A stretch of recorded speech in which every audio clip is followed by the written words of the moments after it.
Assalomu alaykum do'stlar. Sizlar bilan Rahmatov Erkinjon va bugun gemostas mavzusini davom ettiramiz. Bugungi mavzumiz ikkilamchi gemostas, koagulyatsion gemostas to'g'risida bo'lib o'tadi. Dastlab oldingi mavzuni, birlamchi gemostas mavzusini yana bir bor takrorlab o'tsak. Demak, qon tomir shikastlangandan keyin qon ketadi va bunga qarshi birinchi organizmning reaksiyasi bu reflektor ravishda qon tomirlarini vazokonstriksiyaga, ya'ni vaskulyar spazmga uchratish. Undan keyingi ikkinchi bosqich bu adgeziya hisoblanadi, ya'ni trombositlarni endoteliga birikishi. Bilamizki, shikastlanish natijasida endoteli ochilib qoladi va uning ostidagi kollagenga von Willebrand faktori yordamida trombositlar o'zidagi glikoprotein 1B retseptori orqali birikadi. Bu jarayon adgeziya deyiladi hamda bu jarayon natijasida trombositlar aktivlashib, agregatsiyaga kirishadi. Aktivlangan trombositlar o'z ichidan granulalarni ajratadi, ya'ni sekresiya qiladi. Granulalar tarkibidan chiquvchi moddalar ADF, tromboksan kabi moddalar trombositni agregatsiyasini ta'minlaydi. Ya'ni ikkita trombositni o'zaro bog'lanishini. Ya'ni bu jarayon fibrinogen yordamida amalga oshadi. Trombositlardagi retseptorlar esa glikoprotein 2B, 3A retseptori hisoblanadi. Mana shu retseptorlar yordamida ikkita trombosit fibrinogen yordamida bir-biriga bog'lanadi va birlamchi gemostas natijasida birlamchi trombositlar tiqin, ya'ni trombositlar probka hosil bo'ladi. Bu probkamiz unchalik hali mustahkam bo'lmagan, faqatgina kichkina kalibrdagi qon tomirlarda, ya'ni arteriola, kapillyarlarda qonni to'xtatish imkoni bor. Chunki bularda qon bosim nisbatan past va qonning tezligi ham sekin. Undan yuqori bo'lgan qon tomirlarda qon oqish tezligi yuqori hamda bosim yuqoriligi sababli hosil bo'lgan trombositlar tiqinimiz, demak, qon oqimi orqali yulinib joyidan siljib qon oqimi bilan olib ketiladi.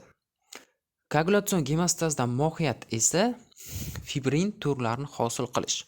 Oldingi darsimizda gaplashib o'tganimizdek, uy qurishda demak, uyni devorlarini qurishimiz kerak va bundan g'ishtdan foydalanamiz.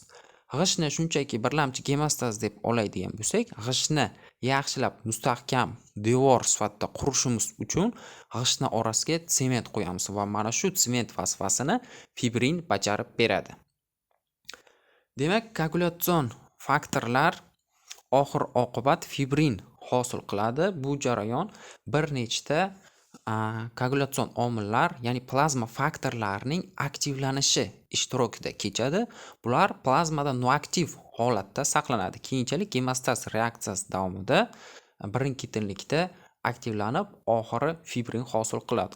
Hosil bo'lgan fibrin turi xuddi baliq ushlashda qo'llaydigan tur kabi, demak, trombositlar tiqinini ustini qoplab oladi. U nafaqat trombositlar, balki shu turga qolgan qon shakli elementlari, ko'rib turganimizdek eritrotsit hamda leykositlarni ham qamrab oladi va buning natijasida mustahkam trombositlar probka hosil bo'ladi. Mana bu multik ko'rinishdagi suratda yuqoridagi biz aytib o'tgan jarayonni, ya'ni bu yerda o'sha turni ko'rishimiz mumkin va turga birikkan eritrotsitlarni, leykositlarni, ya'ni shikastlangan zonani koagulyatsion gemostas yordamida tromb hosil qilib yopilishini kuzatishimiz mumkin.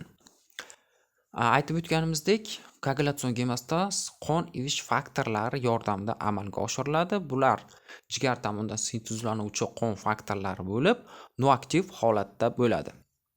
Demak, ular bilan tanishib chiqamiz. Birinchi faktor fibrinogen, ikkinchisi protrombin, uchinchi faktor to'qima faktori yoki to'qima tromboplastina ham deb ataladi. To'rtinchi faktor bu kalsiy ioni, beshinchi faktor labil faktor yoki proaksilerin. 6-faktor e'tibor beramiz, 6-faktor mavjud emas. 7-faktor bu stabil faktor yoki prokonvertin deb nomlanadi. 8-faktor bu antigemofil faktor A. 9-faktor antigemofil faktor B yoki Christmas faktori. 10-faktor bu Stewart-Poire faktori. 11-faktor bu plazma tromboplastinning o'tmishdoshi yoki antigemofil faktor C. Menimcha tushundingizlar degan umiddaman. Nima uchun antigemofil faktor A, B, C deyilyapti? Ana shu faktorlarning yetishmasligi natijasida demak gemofiliyaning A, B yoki C turi yuzaga keladi. 12-faktor bu H geman faktori yoki kontakt faktor deb nomlanadi. 13-faktor fibrin stabillovchi faktor. Ayrim adabiyotlarda qo'shimcha 14 hamda 15 faktorlar keltirilgan. 14-faktor bu yuqori molekulyar kinogen avtor nomi bilan Fitzgerald faktori deb nomlanadi. 15-faktor esa prekallikrin yoki Fletcher faktori deb nomlaymiz. Demak, koagulyatsion gemostaz ikki xil yo'l orqali amalga oshadi. Bu tashqi yo'l, nisbatan qisqa bo'lgan yo'l hisoblanadi va ichki yo'l.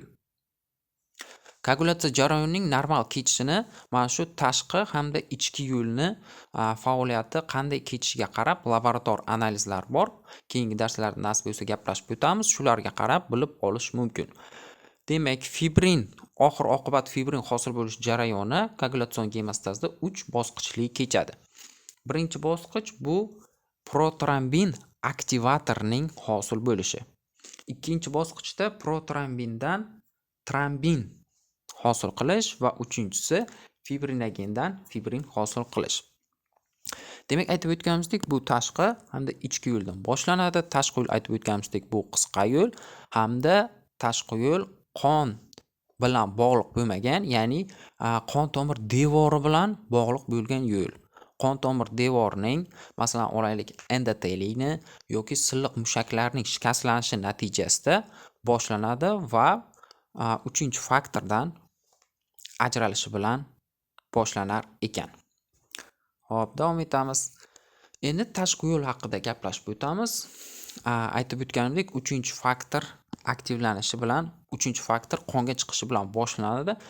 3-faktor nomi to'qima faktori yoki boshqacha qilib to'qima tromboplastini ham deb atashimiz mumkin.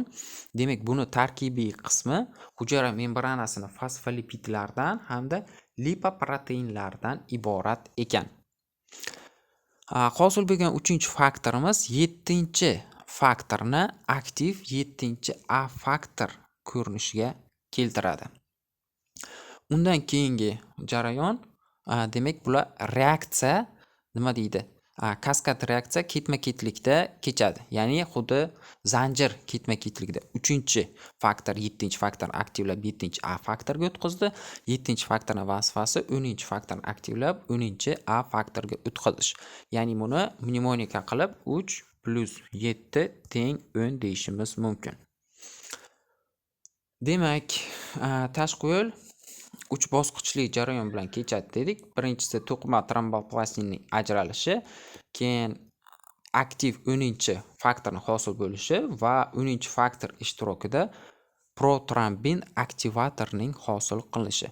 Demak, protrombin aktivator o'z ichiga oladi 5-faktorni, 10 demak aktiv faktorni, kalsiyni hamda fosfolipid bular birgalikda protrombin aktivatori deb ataladi va uning vazifasi noaktiv holatdagi protrombindan trombinni hosil qilish.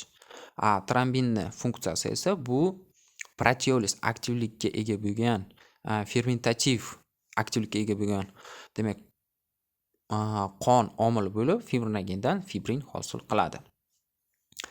Demak, bu tashqi yo'l edi. Endi ichki yo'l haqida gaplashib o'tamiz. Ichki yo'l. Demak, ichki yo'lga qarashdan oldin yana bir bor tashqi yo'lni eslaymiz. Tashqi yo'l demak 3-faktordan boshlandi. 3-faktor 7-chi faktorni aktivlab 7-chi A faktor ko'rinishga o'tkazdi.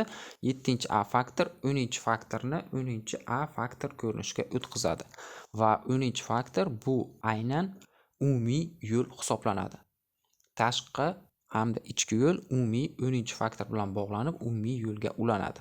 Va yana bir e'tiborli jihati 7-chi A faktor nafaqat 10-chi faktorni, balki 9-chi faktorni 9-chi A faktorga aktivlashini ham ko'rishimiz mumkin. E'tibor bersanglar, 9-chi A faktor ham hosil bo'lyapti.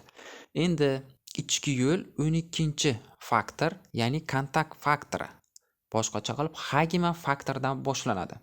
Buning aktivlanishi aktivlangan trombotsitga 12-chi faktorning tegishi, ya'ni kontakti natijasida endotel ostidagi kollagen yoki yuqori molekulyar kinnogen bilan bir kishi kontakt bo'lishi natijasida ro'y beradi va 12-chi faktor 12-chi A faktorga aylanadi. 12-chi A faktorning o'zi demak kinin sistemasini aktivlashda ishtirok etadi va plazminogenni ham aktivlashi mumkin.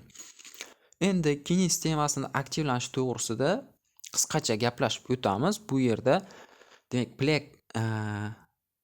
prekallikrein 12-chi A faktor orqali kallikreinga aylanadi. Ko'rib turganimizdek, kallikrein esa 12-chi faktordan 12-chi A faktorni hosil qiladi. Bu jarayon bir-biriga bog'liq ravishda bir-birini musbat qaytar aloqa mexanizmi ishlaydi, bir-birini aktivlaydi. Demak, bu yerdan tushunib oldik. Xo'p, endi 12-chi A faktor hosil bo'ldi. 12-chi A faktor keyingi faktorni 11-chi faktorni 11-chi A faktor ko'rinishga o'tkazadi. 11-chi faktor keyin 9-chi faktorga ta'sir qiladi. Bundan tashqari 7-chi faktor natijasida ham 9-chi faktorning aktivlanishini kuzatamiz.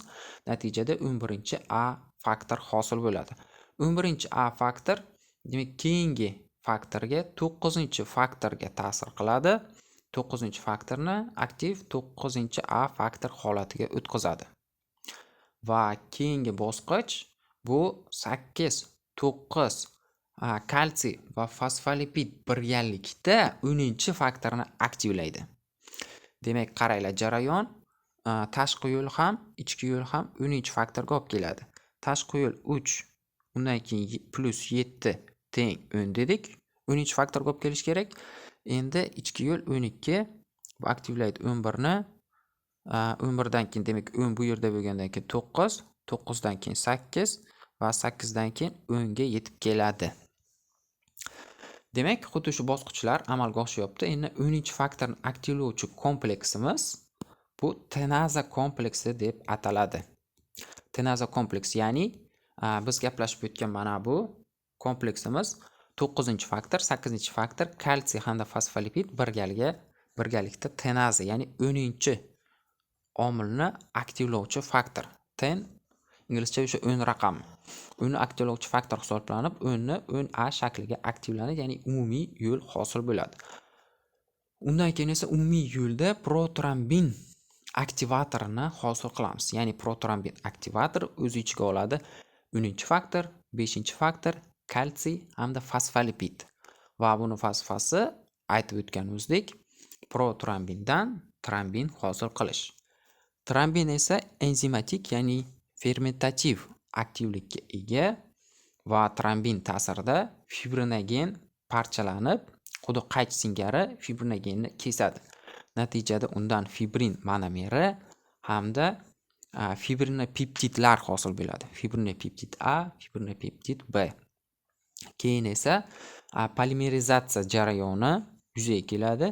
Fibrin monomerlari birlashib, fibrin demak dimer birlashib, tetramer birlashib, oligomerlar birlashib nima hosil qiladi? Polimerni hosil qiladi. Fibrin polimer, lekin bu eruvchan fibrin hisoblanadi.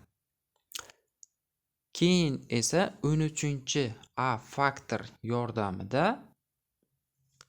13-chi faktor nima edi? Fibrin stabillovchi faktor yordamida erimaydigan fibrindan eriydigan fibrindan erimaydigan fibrin hosil bo'ladi. Bu demak ichki hamda tashqi yo'lni mana bu yerda ham ko'rishimiz mumkin. Ichki hamda tashqi yo'lni yana bir sxemada ko'rinishi. Demak, tashqi yo'l to'qima travmasidan boshlanib, 3-faktorning ajralishi, 7-faktorning aktivlanishi, bu esa 13-faktorni aktivlab, umumiy yo'lga ulanishini ko'rishimiz mumkin. Ichki yo'l 12-faktordan boshlandi. Kollagen, bazal membrana aktivlangan trombosit yordamida 12A faktorga aylandi. Ko'rib turganimizdek, bu 11-faktorga ta'sir qilib 11A faktorga o'tkazdi. Keyin esa 9-faktor 9A faktorga aylandi. 11A faktor 9-faktor yordamida 8-faktor demak 11-faktor, 8-faktor va 9-faktor demak 13-faktorni aktivlab protrombin kompleksini hosil qildi. Bu yerda mana 5-10 aktiv faktorlarni hamda kalsiy fosfolipid ishtirokini ko'rishimiz mumkin. Ko'k strelka bilan yozilgan strelkalarda jarayonlar barchasida kalsiy va fosfolipid ishtirokida kechar ekan. Punktirli chiziqlar bilan bu trombin aktivlovchi faktorlarni ko'rishimiz mumkin. Ya'ni bu yerda qaraymiz, demak trombin 5-faktorni 5A faktorga, 8-faktorni 8A faktorga, 11-faktorni 11A faktorga hamda 13-faktorni 13A faktorga o'tkazish funksiyasini bajaradi. Demak, yana bir bor eslab o'tamiz. 12-faktor bu 11-faktorni aktivlanishiga olib keladi. 11-faktor demak 9ni 9-8 birgalikda 9-8-faktor birgalikda kalsiy fosfolipid yordamida 13-faktorni aktivlab umumiy 10-yo'lga keladi. Xo'p. Davom etamiz. Endi trombinning vazifalari, trombinning funksiyalari to'g'risida gaplashib o'tamiz. Yuqorida aytib o'tganimiz kabi, trombin bu koagulyatsion jarayonni aktivlashda ishtirok etadi. Nafaqat koagulyatsion, balki birlamchi gemostaz vaqtida trombositlarni aktivlanishi, agregatsiyasida ham ishtirok etadi. Bundan tashqari, u koagulyatsiyada qon ivish faktorlarini 5-8 qon faktorlarini aktiv 5-8 qon faktorlariga aylantiradi. 13-faktor ya'ni fibrin stabillovchi faktorni aktivlab 13A faktor ko'rinishga o'tkazadi. 11-faktorni aktivlab 11A faktor ko'rinishga o'tkazadi. Bu yerda sal xatolik ketibdi. 12 emas, faqatgina 11-faktorni aktivlaydi. Bundan tashqari anti fibrinolitik aktivlikka ega hamda antikoagulant aktivlikni namoyon qilishi mumkin. Bularni keyingi darsimizda gaplashib o'tamiz. Qanday qilib trombin bu funksiyalarni bajarishini. Demak, fibrinogendan fibrin hosil bo'lish jarayonini yana bir bor sxematik tarzda gaplashib o'tamiz. Demak, bu jarayonni o'zi 3 bosqichli bo'ladi. Dastlab proteoliz aktivlikka ega bo'lgan, ya'ni fermentativ aktivlikka ega bo'lgan trombin yordamida fibrinogendan fibrin monomeri va fibrinopeptidlar hosil bo'ladi. Fibrin monomeri polimerizatsiyaga uchraydi. Aytib o'tganimizdek, fibrin dimeri, undan tetramer, tetramerdan oligomer va fibrin polimerni hosil qiladi. Bu polimer hali eruvchan hisoblanadi. Keyin esa trombin yordamida 13-faktor 13A faktorga aylanadi va kalsiy ishtirokida bu eruvchan fibrin erimaydigan fibrin iplariga aylanadi. Mana shu fibrinimiz birlamchi gemostaz natijasida hosil bo'lgan trombositlar tiqinni ustini to'r kabi qoplab oladi. Va bu to'r ichida nafaqat qon ivish faktorlari, balki ko'rib turganimizdek qizil qon tanachalari hamda leykositlarni ham saqlagan. Undan keyingi jarayon mana shu hosil bo'lgan trompni qisqartirish, mustahkamlash, zichligini oshirishdan iborat. Bu jarayon tromb retraksiyasi deb ataladi. Bu jarayon tromb shakllangandan bir necha daqiqa o'tgach tromb qisqarishni boshlaydi va 30-60 daqiqa ichida tromb tarkibidan suyuq qismi, ya'ni zardob chiqib ketadi va natijada trombning hajmi kichrayib, oldingiga nisbatan zichlashadi. Lekin buni tromb tarkibidagi fibrinogen, eritrotsitlar, leykotsitlar hamda qon uyish faktorlari qoladi. Faqatgina suyuq qismi chiqib ketadi. Va bu qisqarish jarayonida ishtirok etadi maxsus oqsil trombostinin oqsili, trombotsitlardagi trombostinin oqsili, aktin hamda miozin fibrin to'g'rilarga birikkan holatda trombotsitlarni kuchli qisqarishini ta'minlab, mustahkam trombni hosil qiladi. Gemostazning keyingi jarayoni bu reparatsiya jarayoni edi. Reparatsiya bu regeneratsiya so'ziga o'xshash, jarayon ham bir xil, zararlangan to'qimalarni tiklanish jarayoni hisoblanadi. Bu yerda ishtirok etadi bizda ikkita biologik aktiv moddamiz. Birinchisi bu PDGF, ya'ni trombotsitlarning o'sish faktori, ikkinchisi vaskulyar endotelial o'sish omili. PDGF bu trombotsitlardan, nafaqat trombotsitlardan, balki ko'rib turganimizdek monotsitlar tomonidan hamda endoteliy hujayralari tomonidan sintezlanadi va gemostaz jarayon natijasida shikastlangan silliq mushaklarni ko'paytirish, ularni tiklash funksiyasini bajaradi. Vaskulyar endotelial o'sish omili esa bu angiogenez hamda vaskulogenezni ta'minlovchi omil hisoblanadi. Bu suratda trombinning yana boshqa funksiyalarini ko'rishimiz mumkin. Trombin demak neytrofillar adgeziyasini, monotsitlar aktivatsiyasini va buning natijasida PDGF ishlab chiqarilishini, endoteliyaga ta'sir qilish natijasida ham PDGF hosil bo'lishini, limfotsitlar aktivatsiyasini, endoteliy aktivatsiyasini ko'rishimiz mumkin. Endoteliy aktivatsiyasi natijasida esa endoteliy tomonidan NO hamda prostatiksiklin ishlab chiqariladi. Va agregatsiyasini ham aytib o'tamiz. Trombotsitlar agregatsiyasida ham ishtirok etadi. Demak, shu bilan bugungi videomiz o'z yakuniga yetdi. Videoni qayta ko'rib, mustahkamlab, chizib olamiz. Keyingi video darslarda uchrashguncha xayr, sog', salomat bo'linglar.